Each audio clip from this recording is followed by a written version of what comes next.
Hello everyone, welcome to my new blog. तो केमती अच्छे आपण मैंने आई होप समस्ते भलरे थे। तो आज फ्राइडे एंड एठी आसिक टाइम है 3टा पाखापाखि आफ्टरनून 3टा एंड आज बहुत जो वर्षा आउ स्नोफॉल होची। एक्चुअली आज सडनली वेदर चेंज हो जाए तो एमती किसी वेदर अच्छी।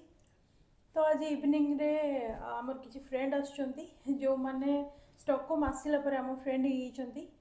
तो से मैंने संध्या बेलू आम घर को आसबे एंड से मैंने साउथ इंडियन तो से मैंने ओडिशा खाया खायापाई फरमाइश करचंती। तो मुझे बहुत सारा डिशेस भाविकी रखी बट जना ना टाइम आसी केते कौन करें बट जहाँ जी पारि करी। तो चलतु मु कौन कौन आज खाइबा बनइबी आपण मानक देखी एंड आई होप कि से भी भल लगे। तो चलतु बनइबा। तो ये मुझे गली माछ स्टॉकहोम रे एमती फ्रोजेन माछ मिले कहीं फ्रेश माछ मिलवा एत इजी नुह। तो मु आग डिफ्रोस्ट करने गरम पानी रे पकेली कहीं आग नॉर्मल हेले जाइए मुझे गोटे रेसिपी करें से देन मुझे चिकेन मैरिनेट करुच्ची गोटे स्टार्टर बनवाई चिकेन तंदूरी। तो जहाँ जी मसला पड़े से मुझेगुड़ा पकाउची मसला अच्छी सॉल्ट चिली पाउडर धनिया पाउडर टिके हलदी chicken tandoori masala ginger garlic paste and yogurt.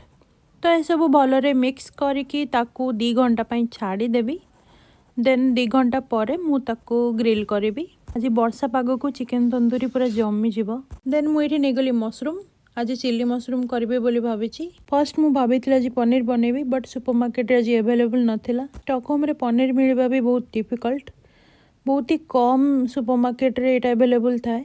Then मुझे मशरूम को भलरे सफा करके काटी नौची तापर मुझे सॉल्ट चिली पाउडर कॉर्नफ्लोर आउ टिके जिंजर गार्लिक पेस्ट पकईकी ताको भलरे मिक्स करुच्ची 30 मिनिट छाड़देवी देन जाकि ताको छाणीबी। तापर एठी मु चिल्ली पाई कैप्सिकम पियाज टिके रसुण अदा चॉप करनेबी कहीं ना टाइम बहुत कम अच्छी और जल्दी जल्दी मत सब सारिबाकू हम। तो एपटे तेल गरम हो आसला मशरूम गुड़ा को आग छाणी नवा देन मु चिल्ली बनैबी। मत चिल्ली मशरूम बहुत ही भल लगे एंड आज जाए मुझे जहाँ को भी देती करी से भी भल कही। तो आज मुझे अधिका एक्सपेरिमेंट न करी सेम जमती बनाए जो प्रोसेस रे सेमती प्रोसेस रे ही बनाऊँगी तो से भी भल लगे आई थिंक। तो ये मशरूम गुड़ा मुझे सब छाणी नहीं सारे। तो यहाँ तेल रे मु गार्लिक आउ टिके कंचा लंका पकईकी जस्ट टिके भाजी नेबी तापर पियाज और कैप्सिकम पकईदेवी। तो पियाज और कैप्सिकम भाजी सारापर मुझे मशरूम एना ऐड करदेली एटा को एमती 2 मिनिट भाजी नेला परे मुझे टमाटो सॉस और सोया सॉस पकईदेली। सॉस भी हवापाई टिके टाइम लगे तो ताकू आउ 5 मिनिट एमती टिके पानी देना भलरे भाजी नेला परे मु धनिया पत्र ऐड करदेली। एथिरे आ बेसी किछि पकेवा दरकार नहीं अधिका एक्सपेरिमेंट कले खराब हो। तो मु आउ टिके ब्लैक पेपर पाउडर पकईकी गोटे बाउल को बाहर कर नेली कहीं हो सारा यहाँ। देन मुझे तेल गरम करुँचे माछ करने देन तेल गरम हो सारापर एथरे मुझे ऐड करदेली माछ। एक्चुअली मुझे जो माछर आज रेसिपी बनाऊँगी सेटा कंचा माछर ही हम। तो माछ को तेल रे पकई सारापर मु सोरिष और कंचा लंकार गोटे पेस्ट करी से बास टिके पानी गोलेकी मु माछरे ढालीदेली। तो यहाँ माछ को आम छाड़ीदबा 10-15 मिनिट माछटा से पानी रे ही सीझिबो। देन किछ समय पर मु नेइथिली 4-5 चमच दही सेटा को भलरे मिक्स करके मु एथिरे ऐड करदेली। तापर एथिरे मेनली कंचा लंका 4-5टा पकईकी मुझे पुणी 10-15 मिनिट छाड़देली। तो माछ ऑलरेडी हो सारा लास्ट रे मु गोटे चामच मस्टर्ड ऑयल पकईकी ताको एना ओल्हेदेवी। मशरूम और माछ हो सारा एबे बनैबा आमे चिकेनटा आज मो हजबैंड बनैबे। तो से आज गोटे ओडिया स्टाइल चिकेन करी बनाउछंती। तेल रे फर्स्ट गोटा मसला और पियाज पकई सारा पर पियाज गोल्डन ब्राउन हो सारा एथिरे टिके ऐड करनबा चिली पाउडर। तेल रे ए टाइम रे टिके चिली पाउडर पकेइले बढ़िया कलर आसे को माने एमती सब करंती मते कमेंट रे कहबे। तो ये सब मिक्स कर सारा पर एबे चिकेन ऐड करनेले चिकेन मैरिनेशन बेले ऑलरेडी आमे जिंजर गार्लिक पेस्ट ऐड करथिले तो सेति पई आउ एक्स्ट्रा ऐड करबानी।